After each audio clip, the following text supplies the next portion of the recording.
Welcome to Wisdom Trek with Gramps. I am Guthrie Chamberlain, and we are on day 2412 of our trek.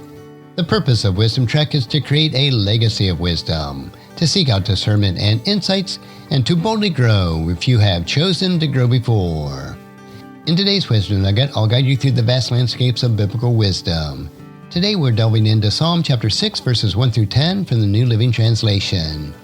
This psalm is David's heartfelt prayer, expressing deep sorrow and emotional plea to God's mercy and deliverance. Let's explore these verses together as we discover the profound insights for this spiritual journey. O Lord, don't rebuke me in your anger or discipline me in your rage. Have compassion on me, Lord, for I am weak. Heal me, Lord, for my bones are in agony. I am sick at heart. How long, O Lord, until you restore me? Return, O Lord, and rescue me.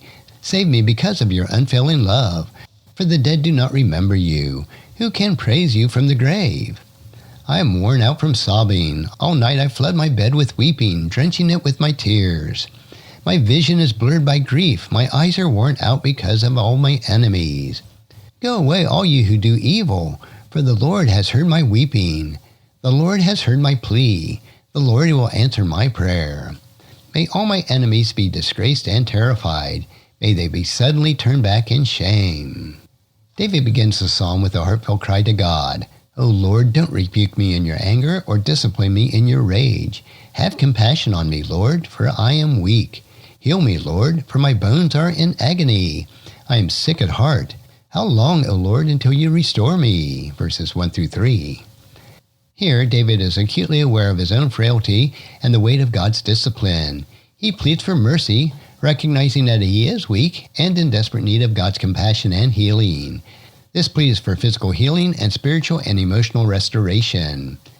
David's cry, "How long, O Lord, until you restore me?" echoes a deep sense of longing and urgency. It reminds us that in times of distress, it's natural to feel impatient and to question how long our suffering will last. Yet, this questioning also reveals a trust in God's ability to restore and heal. These verses serve as a powerful reminder to turn to God in our moments of weakness and to seek His mercy and healing. When we feel overwhelmed by the challenges that we face, we can come before God with honesty and vulnerability, trusting in His compassion and unfailing love. David continues his prayer in verses 4 and 5 with a plea for deliverance. Return, O Lord, and rescue me. Save me because of your unfailing love. For the dead do not remember you. Who can praise you from the grave? In these verses, David appeals to God's unfailing love as the basis for his plea for his rescue. He understands that only through God's intervention can he be saved from his dire situation. David's reference to the dead, not remembering God or praising Him from the grave, highlights his desire to continue living a life that honors and glorifies God. This plea underscores the importance of God's presence and deliverance in our own lives. It reminds us that our ability to worship and praise God is rooted in His sustaining love and grace. When we find ourselves in desperate situations, we can call upon God to rescue us, confident that His love for us is unwavering. This means recognizing our dependence on God's deliverance and seeking His help in our times of need. It's about trusting that His love will carry us through and enable us to live lives that reflect His glory and goodness. In verses 6 and 7, David vividly expressed his sorrow and anguish. I am worn out from sobbing. All night I flood my bed with weeping, drenching it with my tears. My vision is blurred with grief. My eyes are worn out because of all my enemies. These verses capture the depth of David's emotion and physical exhaustion. His continuous weeping and blurred vision from grief paint a powerful picture of his profound distress. The mention of his enemies adds to the weight of his sorrows, as he feels surrounded and overwhelmed by those who oppose him.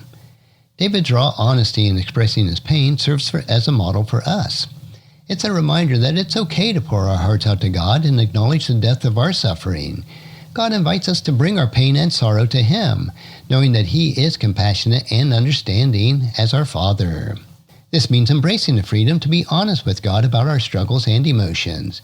It's about trusting that He cares deeply for us and is present with us in our moments of the deepest sorrow.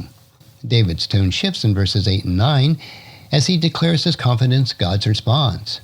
Go away, all you who do evil, for the Lord has heard my weeping. The Lord has heard my plea. The Lord will answer my prayer. In these verses, David's assurance of God's hearing and responding to his prayer brings a sense of hope and strength. He boldly addresses his enemies, confident that God will hear his cries and will act on his behalf. This declaration of faith highlights David's trust in God's faithfulness and justice. This assurance encourages us to have confidence in God's responsiveness to our prayers. When we bring our concerns and pleas to Him, we can trust that He hears us and will answer according to His perfect will. This trust in God's faithfulness strengthens us to face our challenges with hope and courage. David concludes the psalm with a prayer for justice in verse 10. May all my enemies be disgraced and terrified. May they suddenly turn back in shame. This closing verse reflects David's desire for his enemies to be held accountable for their actions. He prays that they will experience disgrace and fear, ultimately leading them to turn back in shame. David's plea for justice underscores his trust in God's righteous judgment. For us, this verse is a reminder for us to trust in God's justice and to bring our concerns about wrongdoing in opposition to Him. It's about believing God will address injustice and act according to His righteousness. This trust frees us from the burden of seeking revenge and allows us to rest in God's sovereign judgment. As we reflect on Psalm chapter 6, verses 1 through 10, several key lessons emerge that we can apply to our own lives. First, seek God's mercy. In moments of weakness and distress, we can turn to God with honesty and vulnerability, seeking His mercy and healing.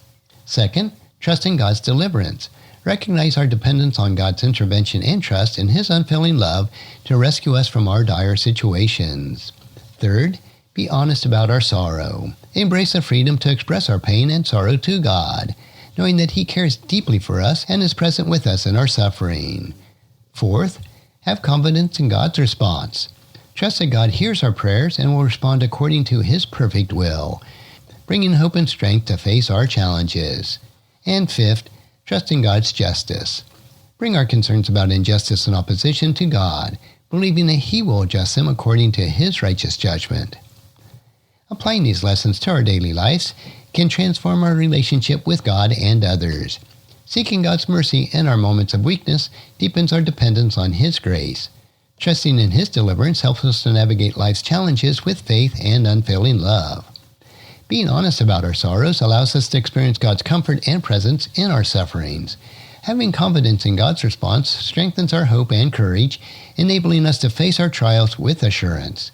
Trusting in God's justice frees us from the burdens of revenge and allows us to rest in His righteous judgment. As we conclude our exploration of Psalm chapter 6, verses 1 through 10, let's carry these lessons with us on our journey. Seek God's mercy, trust in His deliverance, be honest about your sorrow, have confidence in His response, and trust in His justice. By doing so, we align ourselves with Psalm's timeless wisdom and navigate life's complexities with faith and assurance. Thank you for joining me on this episode of Wisdom Trek. May these insights from Psalm chapter 6 inspire and strengthen you to continue your trek through life. Until the next time, keep seeking God's wisdom, cherish each moment, and continue making a positive impact on the world around you. And if you found this podcast insightful, please subscribe and leave us a review. Then encourage your friends and family to join us and come along with us tomorrow for another day of Wisdom Trek, creating a legacy. And thank you so much for allowing me to be your guide, your mentor, and most importantly, I am your friend as I serve you through the Wisdom Trek podcast and journal. As we take this trek of life together, let us always live abundantly, love unconditionally, listen intentionally, learn continuously, lend to others generously, lead with integrity, and leave a living legacy each day.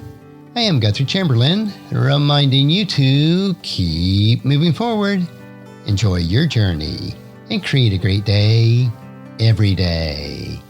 See you next time for more daily wisdom.